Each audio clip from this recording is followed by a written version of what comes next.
ሰላም ጤና ይስጥልን ክቡራትና ክቡራን ተመልካቾቻችን ከናሁ ቴሌቪዥን ዘወትር በዚህ ሰዓት ወደ እናንተ የሚደርሰው የዛሬ ዕለተ ረቡዕ ሐምሌ 15 2018 ዓ.ም የተለያዩ የሀገር ቤትና የባህር ማዶ የተካተቱበት የስፖርት ዕለታዊ መረጃ ሰዓታችን እነሆ ከአሁን ሰዓት ጀምሮ ወደ እናንተ ይደርሳል። እስከ መረጃዎቻችን ፍጻሜ ድረስ አብራችሁን እንድትቆዩ የምንጋብዛችሁ የመረጃዎቹ አዘጋጅና አቅራቢ ገዛኸኝ ዱላ፣ የካሜራ ባለሙያችን ዘካሪያስ ሳይሉ ከኛ ጋር ቆይታ ያደርጋል። እናንተም አብራችሁን እንድትዘልቁ እንጋብዛለን። አብራችሁን ነው። ወደ ቀዳሚው መረጃችን እናልፋለን። ከዓለም እግር ኳስ ዋንጫ የውድድር መድረክ መጠናቀቅ በኋላ እንግዲህ የተወዳጁ የእንግሊዝ ፕሪሚየር ሊግን ጨምሮ ሌሎች የአውሮፓ ታላላቅ ሊጎች እንደዚሁ ይጠበቃሉ። በተለይ ደግሞ በአውሮፓ ከሚታወቁ አምስቱ ታላላቅ ሊጎች መካከል የበርካታ የእግር ኳሱ አፍቃሪያን በጓግቶ የሚጠብቀው የተወዳጁ የእንግሊዝ ፕሪሚየር ሊግም እንደዚሁ ጅማሮን ሊያደርግ አንድ ወራት ወይም ደግሞ 30 ቀናቶች ብቻ ቀርተውታል ማለት ነውና አሁን ላይ እንግዲህ በስፋት የተለያዩ የመገናኛ ብዙሃን ሽፋን እየሰጡ የሚገኙት ለዙ መረጃዎች እንደዚሁም ደግሞ ለቅድመ የአቋም መለኪያ መፈተሻ ጨዋታዎች ናቸው። የተለያዩ ክለቦች የአቋም መፈተሻ ጨዋታቸውን ያደርጋሉ። ከሰሞኑ የእናንተን ጥያቄ መሰረት በማድረግ እንደዚሁ የወዳጅነት ጨዋታዎች የትኞቹ የፕሪሚየር ሊጉ ክለቦች ያከናውናሉ መቼ የሚለውን እየመለስን ነው የምንገኘው። አርሰናልን ትላንት ወደ እናንተ አደርሰናል። ከትላንትና በስቲያ ደግሞ የማንቸስተር ዩናይትድን በዚሁ በክረምቱ የአቋም መፈተሻ የትኞቹን ክለቦች በየትኛው ሀገር ይገጥማል ስቴዲየሙንና ሰዓቱን ጭምር ወደ እናንተ እያደረስን ነበረ። አሁን ደግሞ ዛሬ የመርሲሳይዱ ክለብ ሊቨርፑልን እንደዚሁ አጠቃላይ የሚያደርጋቸውን የወዳጅነት የአቋም መፈተሻ ጨዋታዎችን የምንመለከት ነው የሚሆነው። ወደዚሁ መረጃ እናልፋለን።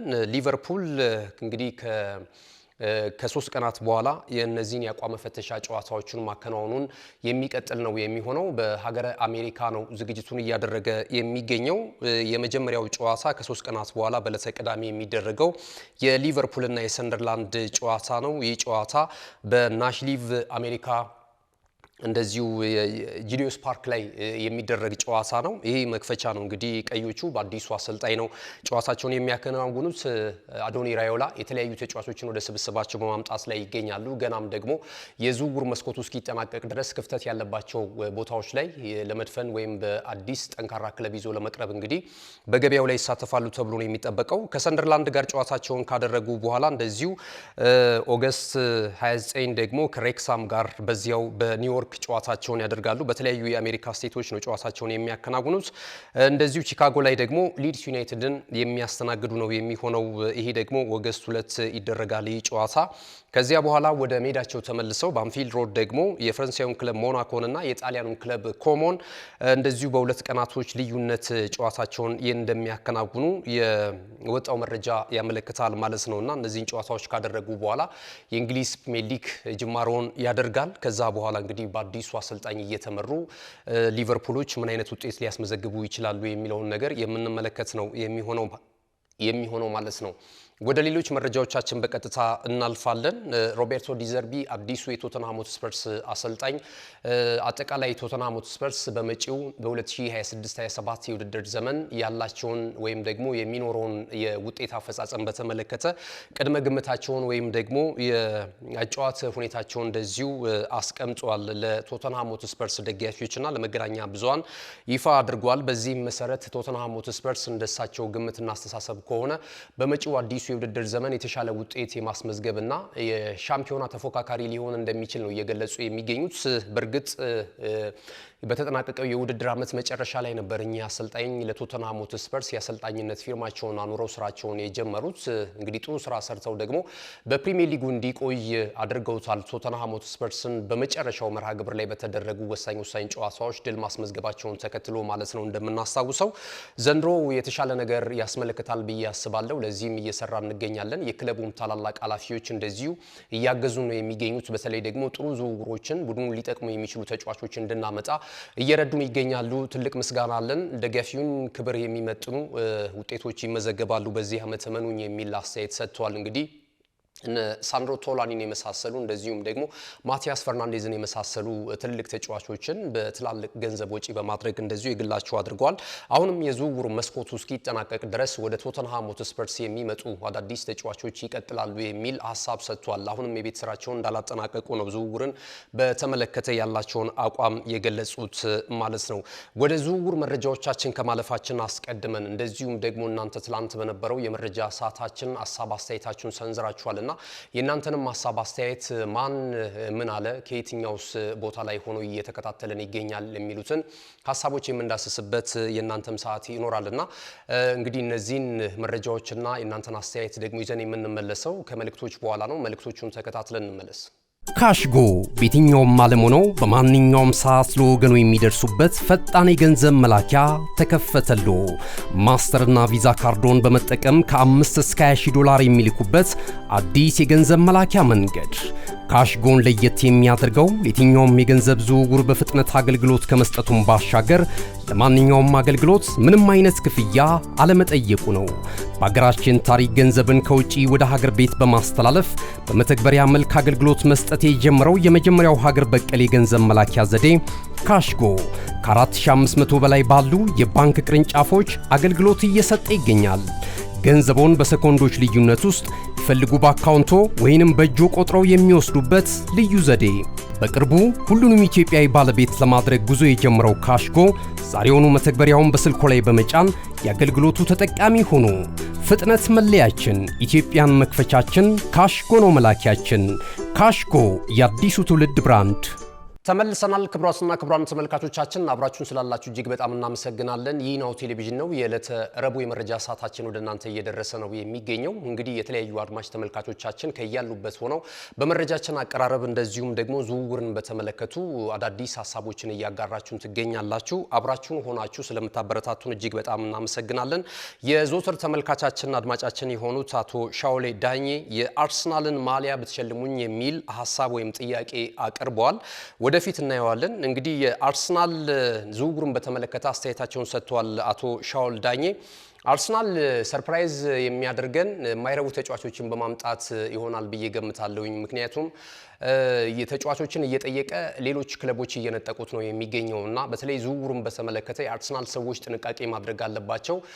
ማርኬቱ ላይ ያሉ ተጫዋቾች በሌሎች ክለቦች ታድነው የሚጠናቀቁ ከሆነ የአርሰናል የዝውውር አፈጻጸም ላያምር ይችላል፣ ወይም ክለቡን የማይመጥኑ ተጫዋቾች በስተመጨረሻ ሊያገኝ ይችላል የሚሉ አንድምታ ያለውና ሐሳብ አስተያየት አድርሰውናል አቶ ሻውል ዳኜ። እንደ ወትሮ ሁሉ እጅግ በጣም እናመሰግናለን።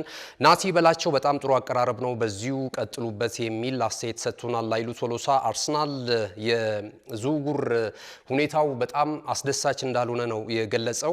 ማስታወቂያ የሚሰራ ነው የሚመስለኝ። የተለያዩ ትልልቅ ተጫዋቾችን እንደ ሰንደቅ ዓላማ ወይም እንደ ባንዲራ እያውለበለበ ማስታወቂያ እየሰራ ይገኛልና ይሄ መታረም አለበት፣ ለክለቡ ደጋፊዎችም የሚመጥን አይደለም የሚል አስተያየት ሰጥቶናል። ኢንተር ታሜ አርሰናል ሁሌም ወደፊት መቀጠል አለበት የሚል አስተያየቱን ሰጥቷል። የአርሰናል ደጋፊ ይመስለኛል ከሀሳቡ በመነሳት እንደዚሁ ተረፈ አለማየሁ ይደብራል ስለ ሮጀርስ በዚህ ሰዓት ማንሳት የሚል አስተያየት እንደዚሁ ሰንዝሯል። ታንታ ማታም የመረጃችን ላይ ጥያቄ አቅርቧል። እንደዚሁ ለእውነት ያልቀረቡ የዝውውር መረጃዎችን ታነሳላችሁ የሚል አንድምታ ያለው ቅሬታ አዘል አስተያየት ሰጥቷል።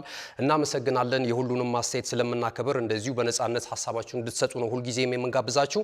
አስናቀ ሂመር የዘወትር አድማጫችሁ ነኝ ከሀገረ ካናዳ እያደመጥኳችሁ እየተከታተልኳችሁ ይገኛለሁ። በዓለም እግር ኳስ ዋንጫው የውድድር መድረክ ወቅት ሞቅ ደመቅ ብሎ ነበር የመረጃ ሰዓታችሁ፣ አሁን ግን ተቀዛቅዟል፣ ነቃ በሉ እንጂ የሚል አስተያየት ሰጥቶናል።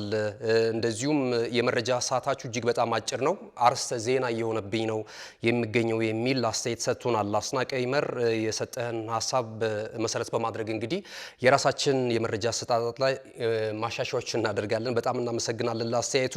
ማሃድ አህመድ ከጂጂጋ እጅግ በጣም እናመሰግናለን። የዞትር ተመልካቻችን ነው። አቀራረባችሁ ድንቅ ነው፣ በዚሁ ቀጥሉ የሚል አስተያየቱን ሰጥተናል። ሁሴን ሳፌኒዮ እንደዚሁ የዞትር አድማጫችን ነው። በተለይ ደግሞ የሚታረሙ ሐሳቦችን በመስጠት በነጻነት የሚታወቅ ተመልካቻችን ስለሆነ እጅግ በጣም እናመሰግናለን።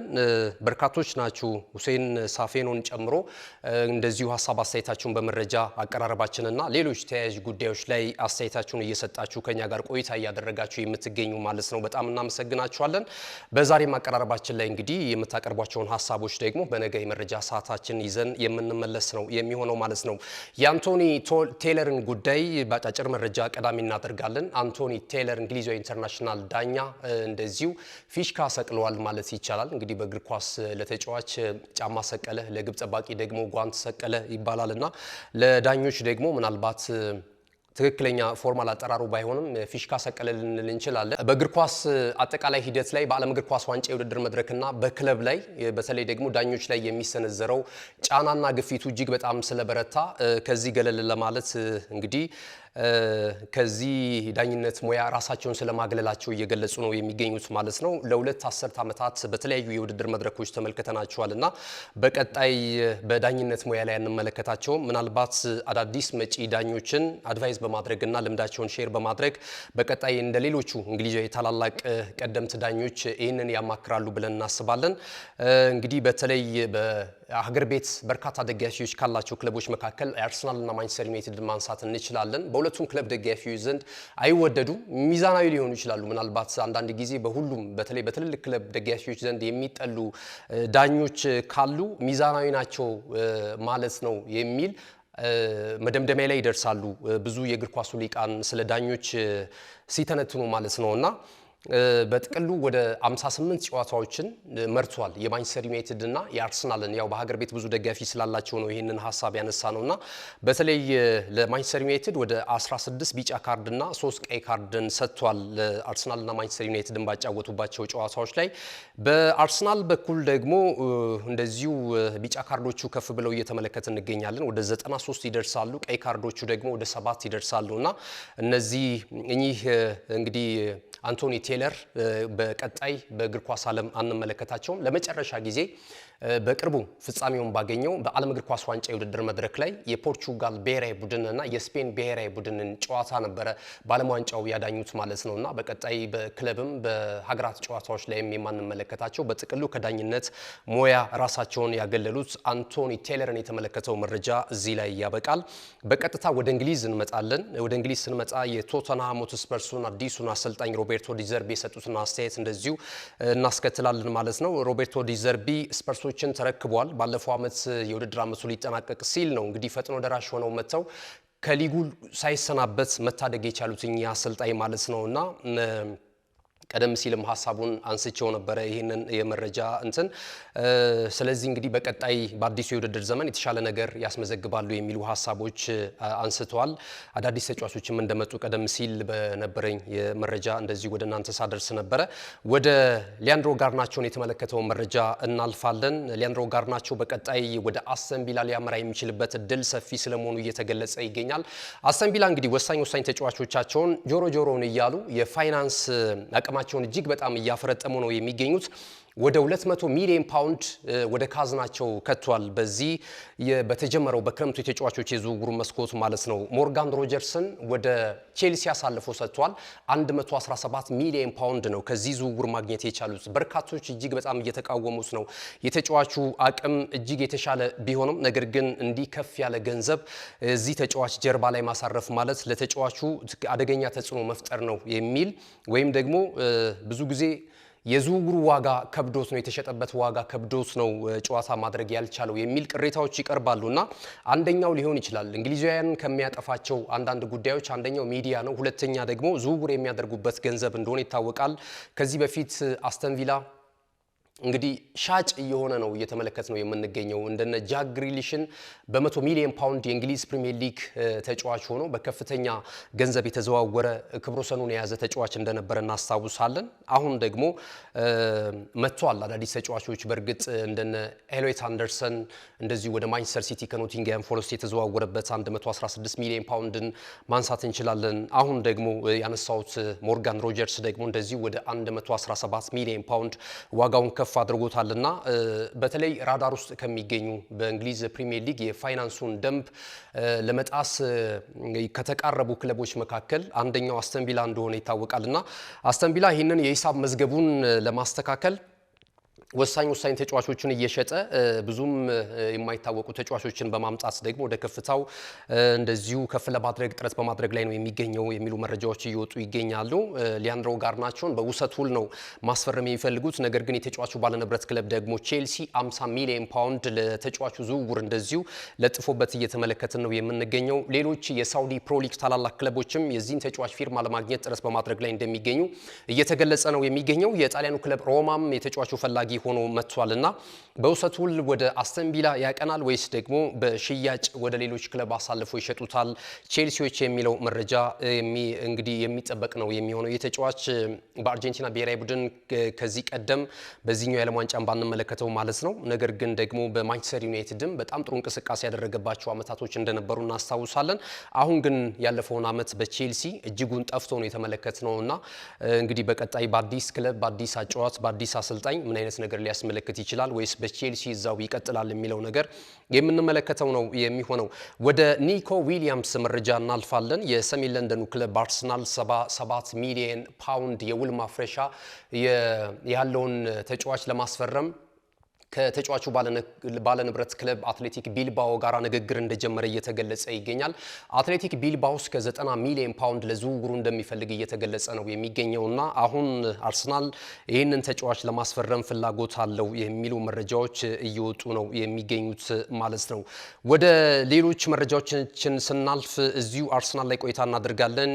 ያን ዲያሞንዴን ለማስፈረም ንግግር በማድረግ ላይ ነው የሚገኘው። ይህ የምዕራብ አፍሪካዊቷ ሀገር ኮት ዲቫር ዜግነት ያለው ተጫዋች እንግዲህ በዚሁ በ26ቱ የዓለም እግር ኳስ ዋንጫ የውድድር መድረክ ላይ ተመልክተነዋል። ወደ ፒኤስጂ ለመግባት ከጫፍ ደርሶ ነበር። በተለይ ደግሞ ከክለቡ ጋር ክለብ ለክለብ ያደረጉት ንግግር ከስምምነት ላይ ቢደርስም ተጫዋቹ ግን አሁን ወደ ፒኤስጂ የማምራት ፍላጎቱን እንደተወው እየተነገረ ነው የሚገኘው።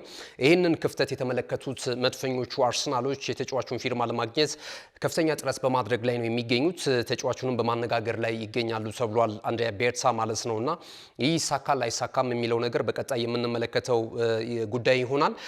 ነገር ግን በአቢጃን ከተወለደ በኋላ ይሄ ተጫዋች በተለይ የእግር ኳስ እድገቱ ወደ አሜሪካው ዲኤምኢ የእግር ኳስ አካዳሚ ነው ያቀናው። በዛም ቆይታ ካደረገ በኋላና በጥሩ ሁኔታ የእግር ኳስ ክሎቱንና ብቃቱን ማሳየት ከቻለ በኋላ እንደገና ወደ ስኮትላንዱ ክለብ ሬንጀርስ መጥቷል። ከሬንጀርስ ደግሞ እንደገና ወደ ስፔን ተጉዞ ለሌጋኔዝ የቢ ቡድን ጨዋታውን አከናውኗል። አሁን እንግዲህ ደግሞ የሚገኘው በቡንደስሊጋው ክለብ አርቢ ላይፕዚግ ነው። ቀጣይ እንግዲህ ወደ እንግሊዝ ፕሪሚየር ሊግ ወይስ ደግሞ ወደ ፈረንሳዩ ክለብ ፒኤስጂ እዛው የጀመረውን ነገር ያጠናቅቃል የሚለው ነገር የሚጠበቅ ነው የሚሆነው ማለት ነውና እነዚህን መረጃዎች አይተናል። ሌላኛው የሊቨርፑል መረጃ መውጫ እናደርገዋለን። የመርሲሳይዱ ክለብ ሊቨርፑል ብራድሊ ባርኮላን ለማስፈረም ከፍተኛ እንቅስቃሴ በማድረግ ላይ እንደሚገኝ እየተገለጸ ነው የሚገኘው። በእርግጥ የተጫዋቹ ፈላጊዎች በጣም በርከት ብለው እየተመለከት እንገኛለን። የተጫዋቹ ባለንብረት ክለብ ፒኤስጂ በቀጣይ ከሚለቃቸው ተጫዋቾች መካከል አንደኛው እንደሆነ እየተነገረ ነው የሚገኘው ማለት ነው። በዓለም ዋንጫው በጣም ጥሩ ብቃት ማሳየቱን ተከትሎ ከዛ በፊትም በክለቡ ፒኤስጂ ጋራ የፈረንሳይ ሊጓን እንደዚሁም የአውሮፓ ቻምፒየንስ ሊግ የውድድር መድረክም በተከታታይ ዓመት ባነሳው ቡድን ውስጥ የቡድኑ አባል እንደነበር እንደዚሁ ማስተዋስ ይቻላልና አሁን ወደ እንግሊዝ ፕሪሚየር ሊግ የመምጣት ፍላጎቱ እጅግ በጣም እየጨመረ እንዳለ ነው እየተገለጸ የሚገኘው። አርሰናልና እንደዚሁ ሊቨርፑል ይህንን ዝውውር ለመቋጨት ጥረት በማድረግ ላይ እንደሚገኙ ተገልጿል። የአሌክስ ስኮትን ጉዳይ እናንሳ። አሌክስ ስኮት ቀጣይ እንግዲህ ወደ ቼልሲ ከሚያመሩ ተጫዋቾች መካከል አንደኛው ሊሆን ይችላል ተብሎ እየተነገረ ነበረ። እንግዲህ ሰማያዊዎቹ ቼልሲዎች ወደ 64 ሚሊዮን ፓውንድ ለዝውውሩ አቀርበው በተጫዋቹ ባለንብረት ክለብ በርንማውዝ እግር ኳስ ክለብ ውድቅ እንደተደረገበት እየተገለጸ ነው የሚገኘው ማለት ነው። ዣቢ አሎንሶ በተለይ በወጣት ተጫዋቾች ቡድኑን መገንባት እንደሚፈልግ ቢገለጽም ነገር ግን ደግሞ በርንማውዞች ከ70 እስከ 80 ሚሊዮን ፓውንድ ለዝውውሩ እንደሚፈልጉ እየተገለጸ ነው የሚገኙት። ቢቆይላቸው እጅግ በጣም ደስተኞች እንደሆኑ እየተነገረ ይገኛል። ተጫዋቹ ግን የቀረበለትን የውል ኮንትራት ማራዘሚያ ሰነድ አልፈልግም ብሎ እንደዚሁ እንደመለሰባቸው እየተነገረ ነው የሚገኘው። ገና 22 ዓመቱ ላይ ነው የሚገኘው። በዚህ እድሜው ደግሞ ካለው ብቃት ጋር እያነጻጸረ በትልልቅ ክለቦች የመጫወት ፍላጎት አለኝ ልቀቁኝ የሚል ሐሳብና ጥያቄ በማቅረብ ላይ ነው የሚገኘው። ማንቸስተር ዩናይትድ የዚህ ተጫዋች ፈላጊ ነው። ትላንት በነበረንም የመረጃ ሰዓት ሰፊውን መረጃ አንስተናል። ከዚህም ባለፈ እንደዚሁ አርሰናልም ተጫዋቹን ለማስፈረም ፍላጎት አለው። ነገር ግን እንግዲህ በቀጣይ የትኛው ክለብ የዚህን ተጫዋች ፊርማ ያገኛል የሚለው ነገር የሚጠበቅ ነው የሚሆነው። ብሩኖ ጉማሬዥ እንደዚሁ ቼልሲን፣ ማንቸስተር ዩናይትድ እና አርሰናልን እንደዚሁ እያፋለመ ነው የሚገኘው። በዝውውሩ በርከት ያሉ ክለቦች እየተጫረቱበት ነው የሚገኘው። ብሩኖ ጉማሬዥ ወደ አርሰናል ያመራል፣ ከጫፍ ደርሷል የሚሉ መረጃዎች ከዕለት ወደ ዕለት እየበረቱ እየተመቱ ቢመጡም ነገር ግን ደግሞ አሁን ቼልሲ ዝውውሩን ለመቋጨት እንደዚሁ አስፈላጊውን ነገር ለማድረግ እየተዘጋጀ እንዳለ እየተገለጸ ነው የሚገኘው። የተጫዋቹ ልብ ግን መድፈኞቹ መንደር እንደሆነም እየተነገረ ይገኛል ማለት ነውና ወደ የትኛው ክለብ የሚያመራ ይመስላችኋል? እስኪ ሐሳብ አስተያየታችሁ ልታደርሱን ትችላላችሁ።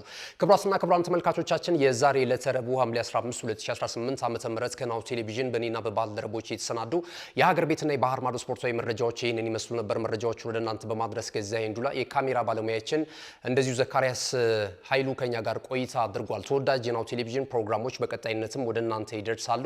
ዩቲዩብ ቻናላችንን ላይክ፣ ሼር፣ ሰብስክራይብ በማድረግ ቤተሰብ እንድትሆኑ እንጋብዛችኋለን። መልካም ቀን ይሁንላችሁ።